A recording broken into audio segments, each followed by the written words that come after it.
What's up, my fellow YouTubers and reptile freaks?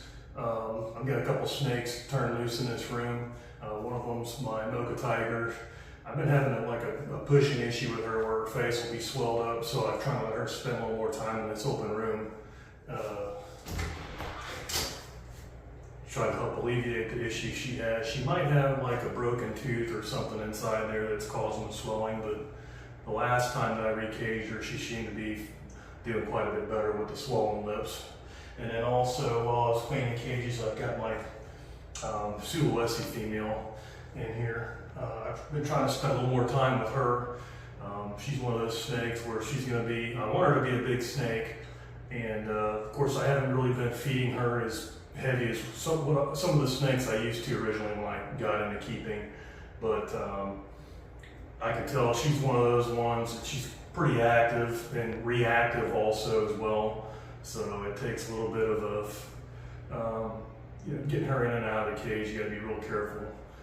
She's pretty food motivated and such. So she's one of those ones that I want to get her a little more accustomed to being handled and touched. Like when I turn her loose in here, she does all right, but it's any type of touch, she doesn't really flip out, but she definitely reacts, and it's not something she's too used to that I'd like to get her used to. So, but almost immediately she just coiled up in the corner here and laid down. A lot of times she'll crawl around in here and scoot around and stuff, but she's just laying right on top of this mocha tiger. But I'm gonna hold her for just a couple minutes, not long, and then she's gonna go right back into her cage.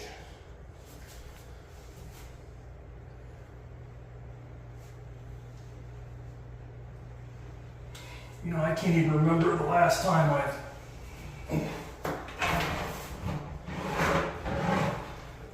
fed this snake. I think I did a like an unboxing video when I first got her, but probably of all my snakes, I've really gotten to like the normals. Snakes that, you know, there's no other morph involved in, like genetic wise, you know, like this is as close as I'll ever get to seeing a wild snake, but she is F2, so her grandparents were wild caught. And you can tell like the way she behaves and operates and acts, you know, she's just one of those snakes. But like a while back, like my jaguar. She kind of reminds me of my jaguar in ways, the way she acts when I take her out. Except like the jag, I mean really one of the last times I handled the jaguar, she bit me in like a feeding response and there was no food involved and she didn't want to let go. And that's probably one of the last times I've like openly handled that snake. You know, after you get to keeping snakes for a certain period of time, the more snakes you have, like you'll see more stuff happen, and there's a lot of stuff that I don't do now with some of these snakes as far as like handling that I used to do, just because it's too risky. You know, when you're dealing with animals like this, when you see the bad and the ugly with these things, you treat them a little bit differently, you know, as far as your handling practices and such, you know.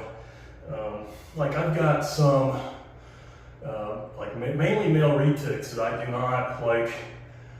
not want to take them out of the cage. And it's mainly because, like how many snakes I have, you know. They're just reacting how they would in a wild when they're in close proximity to other snakes. So, but like this one, I think she just wants to maybe sleep.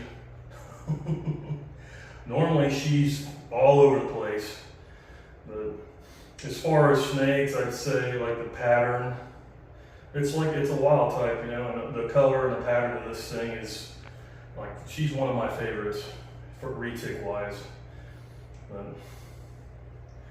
And she's doing really well. She's really clinging on to me right now. But even snakes like this, you got to be careful with them. like my jag. When my jag bit me, she bit me on the hand and coiled. And I'd say the jaguar was no bigger than this. And it was like I had to move and I had to act quick. And fortunately, I was able to get the jag off me and get her to release, you know, without any intervention. But some of these snakes, you don't want to take a bite from them, you know, especially like the males when they want to hurt you. But this girl, you know, yeah.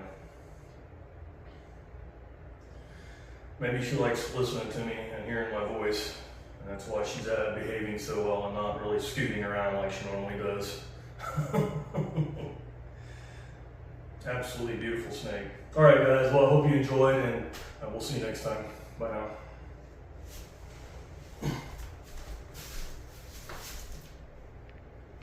Let me turn the light on in here. Here we go.